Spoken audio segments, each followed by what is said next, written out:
আজকের হল রুমের লিডার কিন্তু আমাদের স্যার নাকি? যে সবাইকে কন্ট্রোল করতেছেন, তাই না? রাইট। আর আমরা সবাই হচ্ছে আজকে হল রুমের ওনার অনুসারী নাকি? বিশেষ করে যে আমরা সবাই ইনশাআল্লাহ ওনার যে গাইড এটা মেনে আমরা সবাই খুব আনন্দিত নাকি? থ্যাংক ইউ সবাইকে। আসসালামু আলাইকুম। আশা করি আমরা সবাই ভালো আছি নাকি? আসলে আমি সবসময় এই প্রোগ্রামগুলো আমি সবসময় আশা করি বছরে যখন এই প্রোগ্রামগুলো অর্গানাইজ করে আমি মনে করি এই প্রোগ্রামগুলো আমার জন্য একটা অপরচুনিটি। যেমন আজকের এই প্রোগ্রামে আমার লিডার আসছেন টোটাল 37 জন আমার টিম থেকে। যখনই প্রোগ্রাম হয় আমার টার্গেট থাকে, বিশেষ করে বসদেরকে তো আসলে আমরা সবসময় পাই না, তো আমার টার্গেট থাকে যে আমি এটাকে সবচেয়ে বেশি কাজে লাগাবো আমি সবসময়। এই যে কক্সবাজার যে প্রোগ্রাম ছিল সেখানে আমার কাছে 800 লোক আমার টার্গেট হলো এটা সবচেয়ে বড় সুবিধাটা আমি নেব। এখন যদি বলেন যে তাহলে আপনি এটা কেন করেন, আমি একটু পজিটিভ স্বার্থপর মানুষ। এটাকে আমি নেগেটিভ স্বার্থপর বলবো না, এটা হচ্ছে আমি পজিটিভ স্বার্থপর বলবো। কারণ হচ্ছে আসলে আমি যে জায়গা থেকে উঠে আসছি আমার একটা হিসাব হলো আমি দেখলাম যে আমার টিএনসি থেকে বিকল্প কোন রাস্তায় গিয়ে কিছু করব এই অপশন আমার নাই, কারণ এই অপশন আমি রাখিনি।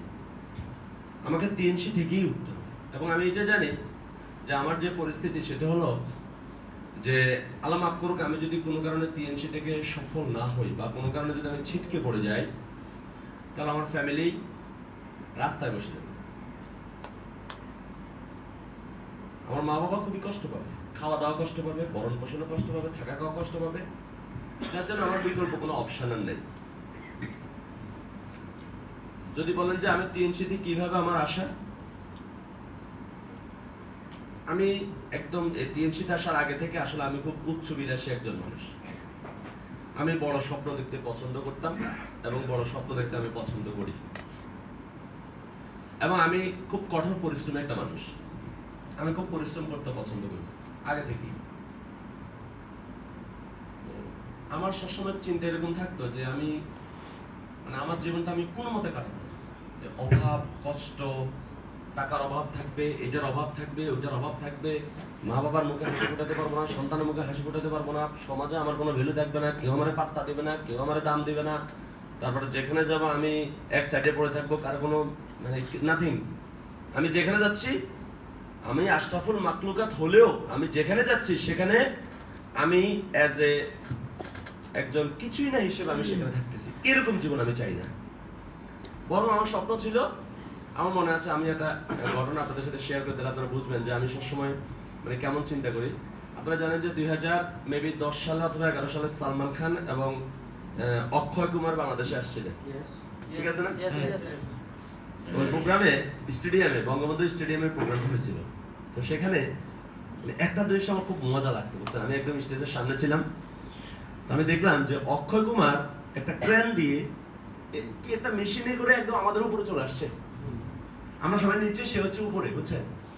তো সে উপর থেকে এভাবে 500 টাকার 1000 টাকার নোটের শুধু এভাবে ছাড়তেছে উপর থেকে, সব 500 1000, মানে কোনো 100 টাকার কোনো নোটই নেই।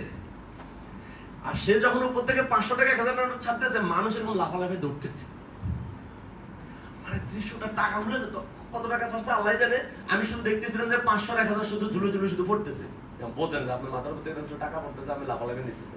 কেমন হবে বলো তো ফিলিংসটা? আমি যখন দেখলাম মানুষ দাঁড়া দাঁড়ায় শুধু লাফাইতেছে, আমি এক পাশে চলে গেছি। পাশে আমি দৃশ্যটা দেখা শুরু করলাম। সেরকম একটা দৃশ্য, তো টাকা ছাড়তেছে, সবাই লাফালাফি ধরতেছে। বিশ্বাস করেন আমি ওদিন একটা নোটও আমি ধরিনি। আমি তাকে দেখা স্বপ্ন দেখছি কি জানেন, যে এই স্বপ্নটা আমার পূরণ করতে হবে। যে আমি আমার এলাকায় যাব হেলিকপ্টারে করে, সবাই আমাকে দেখার জন্য আসবে, আর আমি হেলিকপ্টার থেকে 500 টাকা ছাড়বো, মানুষ লাফালাফি দৌড়বে।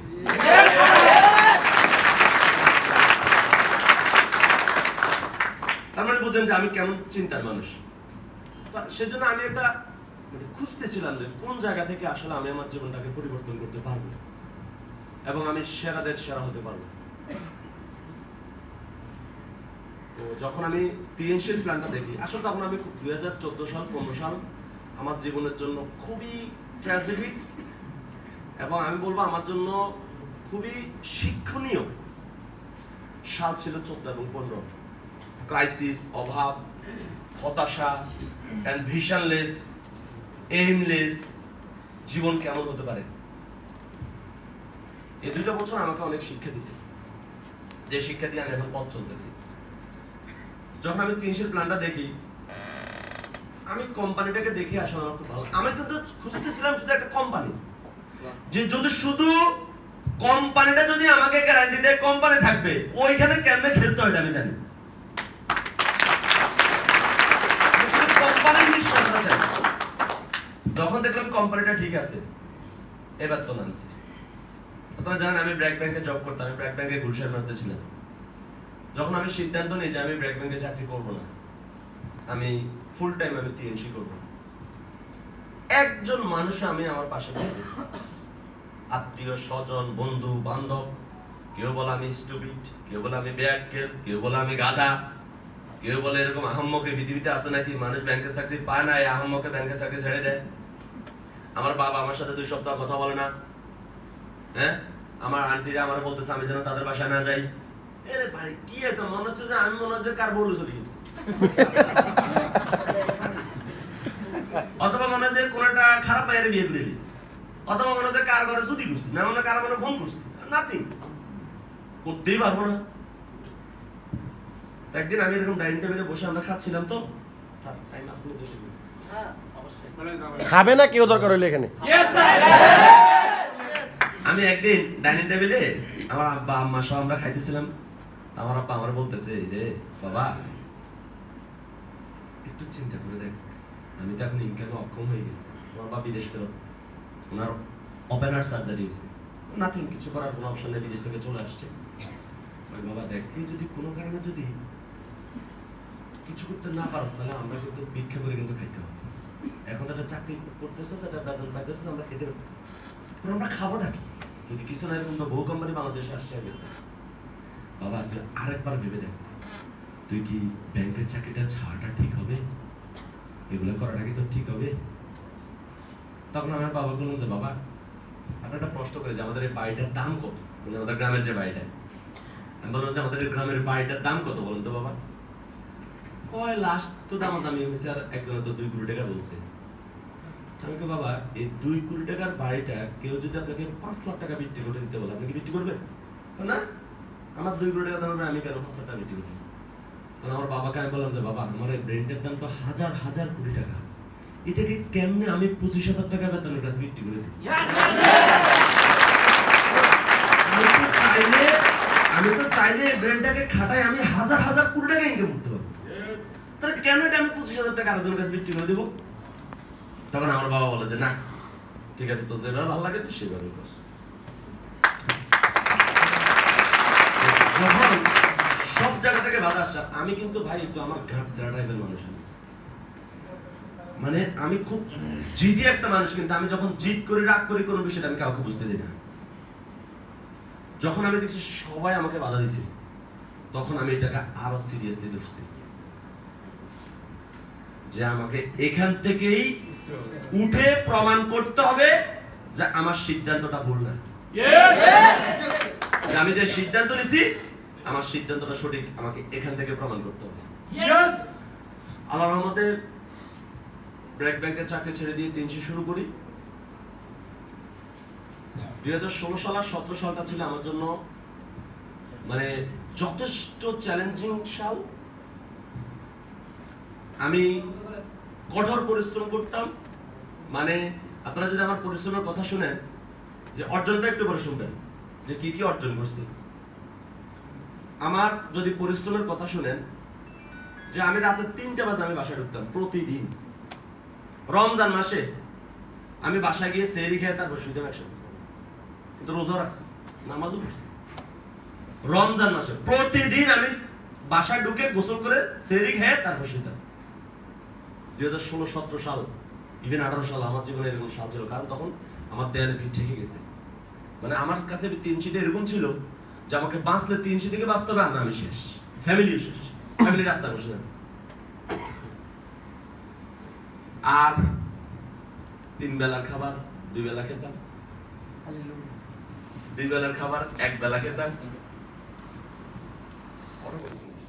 কঠোর খাইয়া না খাইয়া, ঘুমাইয়া না ঘুমাইয়া। আশরাফ আমার কিছু কাজের প্রথম দিকের কিছু কাজের সঙ্গে কিন্তু আশরাফ ছিল ভিন্নভাবে। হ্যাঁ, একদম শুরুটাতে কিন্তু আশরাফ আমাকে অনেক হেল্প করছে। আমি আশরাফের কথা সারা জীবন আমার মনে থাকবে।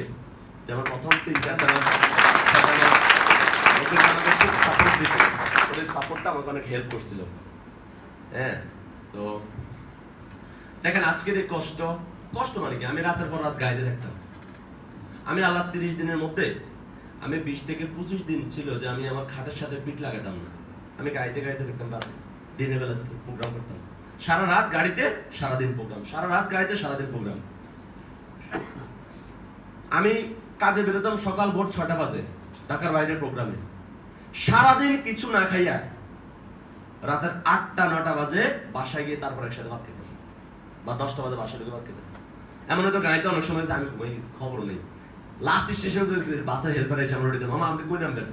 ওই জায়গায় আসছি ঘরে, এই জায়গায় তো ভালাই চলে আসছি, আবার পেছনে যেতে। যদি বলেন এই কষ্টের অর্জন কি,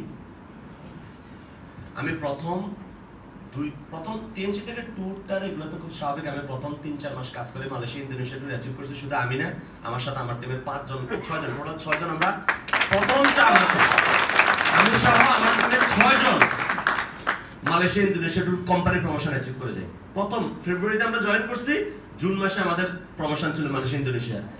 এই ফেব্রুয়ারি থেকে জুন পর্যন্ত আমার টিমের 6 জন ব্যক্তি আমরা মালয়েশিয়া ইন্দোনেশিয়া অ্যাচিভ করি।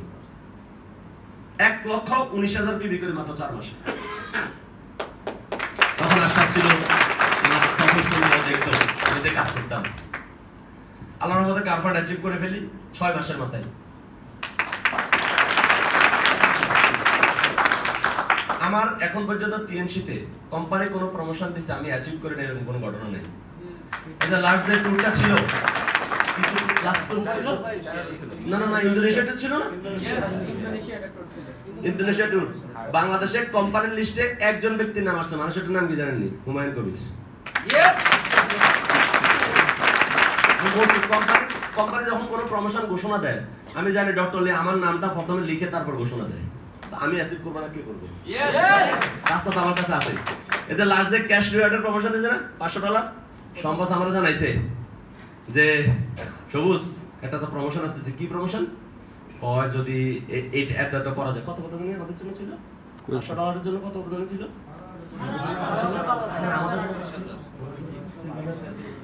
মনে 30 না 45 মনে ছিল, 45 না কত জানি ছিল, ভুলে গেছি। 30 মনে ছিল, এরকম ছিল। বুঝছেন? আমি সম্পাস বললাম যে বস যদি প্রতি মাসে এটা করতে পারি, প্রতি মাসে দিবি। কারণ আমার টার্গেট ছিল প্রতি মাসে করবো। এবং আল্লাহর মধ্যে প্রতি মাসেই কিন্তু আমার যে পিবি গেছে, আমার তো প্রথম 15 দিন হয়ে গেছে, প্রথম 3 সপ্তাহ আমার প্রমোশন হয়ে গেছে। এবং আর আমার তো লাস্ট আপনার গত 4 মাস আমার প্রতি মাসে পিবি কিন্তু 70,000 প্লাস। প্রত্যেক মাসে 70,000, 80,000, 90,000, 95,000, 2,000 কিছু লাভ করে। তা আমার তো প্রতি মাসে দিলে কোম্পানি আমি প্রতি মাসে অ্যাচিভ করতাম। তা আমি বলতাম যে প্রতি মাসে যেন কোম্পানি দেয়। এখনো যখন কোনো প্রমোশন নাই, বসে জিজ্ঞেস বস প্রতি মাসে করলে প্রতি মাসে পাওয়া যাবে না, তাহলে কোম্পানি বলেন প্রতি মাসে দিতে, দেখুন আমি প্রতি মাসে অ্যাচিভ করে দেখাবো। যখন লং টার্ম দেয় আমি মনে করি আমার ঠকায়, মন খারাপ করি। আমি শর্ট টার্ম দিলে আমি খুশি, কারণ আমি বেশি পাবো। আল্লাহর রহমতে দেখেন প্রথম 2 বছর মাত্র আমার বাড়িতে আমি বাইরের কাজ ধরি এবং 24 লক্ষ টাকা খরচ করে বাইরের কাজ কমপ্লিট করি গ্রামের বাড়ি। এ পর্যন্ত 300 থেকে 70 লক্ষ, গত 4 বছরে আমার 300 বয়স চলে 4.5 বছর চলে, আমি 4.5 বছরে 70 লক্ষ টাকার উপর ইনকাম করছি। এখন প্ল্যান চলতেছে ফ্ল্যাট কেনার জন্য প্ল্যান চলতেছে। তার মানে কি আমি এখনো পরিশ্রমী। আমার লিডাররা জানে যে আমার আল্লাহ 30টা দিনে একটা দিন আমি আমার শিডিউল ফাঁকা রাখি না। এই গত 4.5 বছর কেউ কখনো আমাকে মানে একটা দিন কোনো কাজ ছাড়া আমাকে দেখেনি। প্রোগ্রাম ট্রেনিং আমার কাজ আমার কেউ করে জানা, আমি নিজের কাজ নিজে তৈরি করি, নিজের প্ল্যান নিজে, নিজের সেটআপ নিজে, কোথায় কাজ করতে হবে। আমার একটা দিন যদি আমি একদিন হাফ বেলা বাসা থাকলে আমি অসুস্থ হয়ে যাই, মানসিক রোগী হয়ে যাই। হাফ বেলা, কারণ আমি কোনোদিন হাফ বেলা বাসা দিয়েছি আমি মানসিক রোগী হয়ে যাই। কাজে থাকলে আমি সুস্থ হয়ে যাই। কারণ আমার যদি কখনো যদি দেখি আমার শরীরে একটু ম্যাচ ম্যাচ করে জ্বর লাগে, আমি ট্রেনিং দিয়ে দিই। তো ট্রেনিং দিলে আমি আবার জ্বর চলে যাই, সুস্থ হয়ে যাই। মানে কাজটাকে আসলে আমি আমার ব্লাডের সাথে মিশিয়ে ফেলছি। এই কাজ ছাড়া এখন আর আমার কাছে কোনো কিছু ভালো লাগে। তবে আজকের এই পথ চলার পথে আমাকে এই পর্যন্ত যে বিষয়টা সবচেয়ে নিয়ে আসছে সেটা কি জানেন? আমি কখনো দুর্নীতিকে প্রশ্রয় দিই নাই, এবং আমি দেবো না। আমি আমার লিডারদেরকে বলছি যে আপনারা ট্রেনিং পারেন না, আপনারা প্ল্যান বুঝাইতে পারেন না, আপনারা ক্লোজিং পারেন না, মিটিং পারেন না, কিচ্ছু, ধরেন আপনার কোনো যোগ্যতাই নেই, শুধু আপনি একটা যোগ্যতা শুধু আমার কাছে পাশ করিয়েন, সেটা হচ্ছে সততার পরীক্ষা। আপনি শুধু আমার কাছে পাশ করিয়েন, আপনাকে উঠানোর জন্য আমার যাহা যাহা করা লাগে আমি সব করবো, ইনশাআল্লাহ আপনাকে আমি উঠাবই। এটা আপনার সাথে আমার কমিটমেন্ট। কিন্তু এখন আপনি যদি আমার টিমের যত বড় লিডারই হন না কেন, ধরুন আমার টিমে প্রায় 3 জন মনে ব্রোস লাইন আছে, আমি বলছি আপনি যত বড় লিডার হন না কেন, আমি যদি কখনো শুনি আপনার দ্বারা কোনো ডিস্ট্রিবিউটর বা কোনো লিডার 1 টাকার ক্ষতিগ্রস্ত হয়েছে বা আপনি কারোর সাথে 1 টাকা দুর্নীতি করছেন, আপনি যত বড় লিডার হন আপনার সাথে আমি কাজ করবো না, এবং আপনাকে আমি আমার টিমে থাকতে দেবো না। আপনাকে আমি রিলিজ করে দেবো। আপনি জানো অন্য কোথাও কি আপনি অনেক ডিরেক্টর হবেন, আপনি জানবেন, কারণ দুষ্ট করছে শূন্য গাল ভালো। আর আপনি দুর্নীতি করবেন, আমি আপনার এটাকে যদি প্রশ্রয় দিই তাহলে আল্লাহ আমাকে আগে দিয়ে দিবে না, কারণ যে অন্যায় করে, যে অন্যায় সহায়, দুজনের সমান অপরাধী। তা আমি অপরাধ করবো না, আমি আপনার অপরাধ আমি মানবো কেন? আপনার অপরাধ আমি নেবো কেন? আমি তো ভাগ নিচ্ছি না আপনার থেকে। তাহলে ভাই আমার সাথে চলতে হলে সবভাবে চলতে হবে। এখানে আমার যারা লিডার তারা জানে, যত সিনিয়র লিডার হোক, আমার অনেক আছে না যে না সিনিয়র লিডার একটু উল্টা পাল্টা করছে, জায়গা থেকে মাফ করে দিই, ও ভাই দিই আমার কাছে এগুলো সে আপনি বলবেন যে বস আপনি যদি আমার দুর্নীতিকে প্রশ্ন দেন আমি মাসে 50,000 ফি দেওয়া বন্ধ করে দিন। আমার কথা হচ্ছে ধরেন আপনি 10 লাখ ফি দেন, আপনি কোনো কারণে ওজু নষ্ট করছেন, আপনি আমার লগে শেষ, আপনার সাথে আমার কোনো কথাই নেই, সে যেই হোক। কারণ আমি 300টা শুধু এই দুনিয়ার জন্য কাজ করি না, আমি 300 কাজটা করি এই দুনিয়া এবং পরের দুনিয়া দুইটার জন্য। এবং আরেকটা কথা আপনাদেরকে বলি, আমি দেখছি যে দুর্নীতি, আমি আমার টিম থেকে আমি প্রচুর টাকা পাবো, কিন্তু আমার টিমের কেউ বলতে পারবে না কেউ আমার থেকে 1 টাকা পাবো, আমি পাবো। আমি সবসময় আমার ভরা মজলিসে বলি যে আপনারা কেউ যদি বুঝাতে পারেন যে কেউ আমার থেকে 1 টাকা পাবেন, 10 গুণ দিব আপনাদের। আমার এক লিডার একবার বলছেন আমার থেকে টাকা পাবে, বুঝছেন নি? তা আমি চেক নিয়ে এলাকে বলছি যে আপনি যত টাকা পাবেন বলবেন, সাথে সাথে চেকের মধ্যে লিখে আপনারা দিয়ে দিব, কম দেবো না, বেশি দিব। আপনি শুধু বলবেন কত টাকা, পরে হিসাব করে হেউটা 3.5 লাখ টাকা দেন হয়েছে আমার কাছে। সুবহানাল্লাহ, সুবহানাল্লাহ। ওখানে বসরাও উপস্থিত ছিল, কামরুজ্জামান সহমত উপস্থিত ছিল, সে স্বীকার করছে হ্যাঁ আমি দেন আছি। তা আগে যে বলছেন যা এখন যা বলছি শেষ, ওকে ঠিক আছে ভাই মানে বলে গেছি। আমি এখনো বলি যে আমার টিমের কোনো লিডার কখনো বলতে পারবে না সে আমার থেকে 1 টাকা পাবে, কিন্তু আমি বলতে পারবো আমার টিম থেকে অন্তত মিনিমাম 15 থেকে 20 লক্ষ টাকা পাবো। আর এটা আমি ছাড়িয়ে দিছি অনেকে, আমি ফোন এই টাকার জন্য কেউ কখনো বলতে পারবো না আমি কারো ফোন দিছি। কেন ফোন দিলে জানেন? আমি মনে করি আমি পর্যন্ত 70 লাখ কামাইছি না, তখন 15 লাখ হয়েছে পরের দুনিয়ার জন্য কামাইছি, এটা পরের দুনিয়াতে যে বুঝলি, ঠিক আছে না? এবং এটা নিয়ে আমি আরেকটা মোটিভেশন দিই যে আমরা যখন 10 কেজি গরু মাংস কিনি, 2 কেজি কিন্তু হাড্ডি দেয় আর 8 কেজি কিন্তু গোস্ত দেয়। কারণ হাড্ডিটা কে খাওয়ার জন্য দেয়? কুত্তা বিলে। হাড্ডিটা খাইবো কে? কুত্তা বিলে। তা আমি 1 কোটি টাকা কামাইলে 20 লাখ টাকা কুত্তা বিলে খাইবো, এটা আমি জানি। 80 লাখ টাকা আমি খাবো সিস্টেমে। আমার মাথায় একটা সেটলমেন্ট দিয়ে আছে, 1 কোটি কামাবো 20 লাখ কুত্তা বিলে খাইলে, খাট সমস্যা নেই। কিন্তু এটা হিসাব আছে তো। যারাই দুর্নীতি করে, যারাই অন্যায় করে, বুঝছেন, হেরাজার নামাজ পড়ে আমি কিন্তু খুব খুশি, আমি তো আমাদের করতেছি।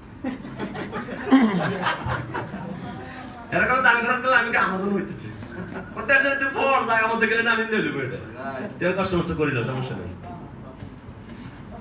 তো আমি আপনাদের সবাইকে বলবো যে এই সৎ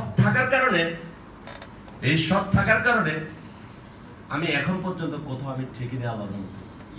এবং আমি দেখছি কি জানেন, আমার টাকার বরকত। আমি গত মাসে বোনাস পাইছি প্রায় 4.5 লাখ টাকা, বুঝছেন? কি করবে আমার পুরো মাসে আমার 1 লাখ খরচ নেই, আর আমি বিড়ি খাই না, চা খাই না, আমি আড্ডা দিই না, আমার নাথিং। আমার টাকা খরচইও না, খরচ করার জায়গায় না, আমার টাকা জমে, প্রতি মাসে আমার টাকা জমে। আল্লাহ দেখছি, আল্লাহ আমার টাকা বরকত দেয়। কেন জানেন? আর আমি কখনো অন্যায় করলে আমি কখনো দুর্নীতি করি। আপনি সৎভাবে চলেন, দেখবেন যে আল্লাহ আপনাকে হেফাজত করবে, আল্লাহ আপনাকে প্রত্যেকটা রাস্তা থেকে আল্লাহ আপনাকে নিরাপদের সামনে নিয়ে যাবে। সো সবাই আরেকটা বিষয় বলি যে আমি যাকে মেন্টর মানি, আমি আমাদের শামসুদ্দিন স্বপন বসকে আমি 2016 সাল থেকে আমি ওনাকে গুরু মেনে আসতেছি। এখন পর্যন্ত ওনার কথার বাইরে আমি কখন আমার লাভ লস আমি হিসেব করি না। বসে যা বলছে এটাই শুনি। বসে আমার এই যে মাসের 29-30 তারিখে একটা ট্রেনিং দিচ্ছে বসে, বুঝছেন? তো বসে কয় এত বড় হরমোনের লোক হবে কিনা, সবুজ কি করা যায়। আমি তো বস আপনি সবাই যে জানান ট্রেনিং কে কয়জন দেবে, এরপর আর কয়জন বাকি থাকে আপনি শুধু আমার ফোন দিয়ে বললেন যে সবুজ তুমি এতজন দিলে দেখবেন আমি অতজন আনি ফিল আপ করে ফেলবো, বেশি আমি কমানো। সফল বসের কথার বাইরে আমি এখন পর্যন্ত যাইনি। আমি আমার বিজনেস গাইডলাইন হিসেবে আমি সফল বস এবং কামরুজ্জামান বস এই দুজনকে আমি আমার বিজনেসের গাইডলাইন বলেন, আইডল বলেন, আমি ওনাদেরকে মনে করি ওনারা হচ্ছে আমার পিতৃ সমতুল্য। আমার বাবা হচ্ছে আমার জন্মদাতা, আর এরা হচ্ছে আমার ক্যারিয়ার তৈরির। ওনাদের প্রতি আমি সবসময় 100% সম্মান প্রদর্শন করি এবং কখনো ওনাদের পেছনে আমি বদনাম করছি বা ওনাদের সমালোচনা। আর আমি তো ওনাদের দ্বারাই তৈরি নাই।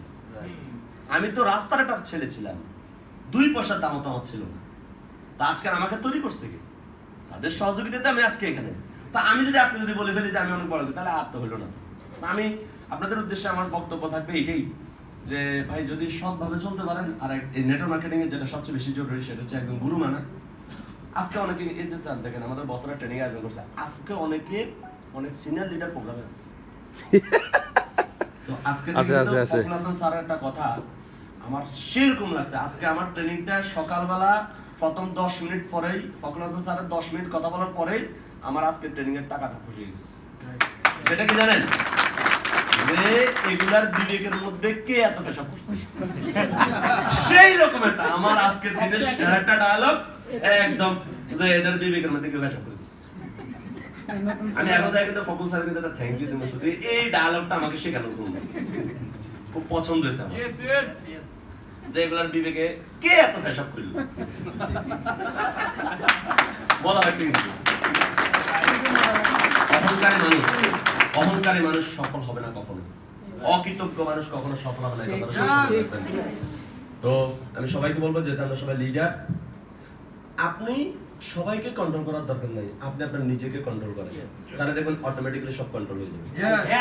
ওকে, ইনশাআল্লাহ আমরা সবাই হাতে হাত রেখে একসাথে চলবো, আমরা সবাই একসাথে সফল হব এবং আল্লাহ তাআলা যেন আমাদের সবাইকে একজন সফল মানুষ হিসেবে কবুল করে নেয়, এটাই আল্লাহর কাছে আমাদের সবার চাওয়া থাকবে। সবাই আমার জন্য দোয়া করবেন এবং সবাই ভালো থাকবেন। আর আমাদের মুন্না স্যার আমাকে কথা বলার সুযোগ করে দেওয়ার জন্য মুন্না স্যারকে অনেক বেশি ধন্যবাদ জানিয়ে আমার আলোচনা শেষ করতেছি। থ্যাংক ইউ, আসসালামু আলাইকুম।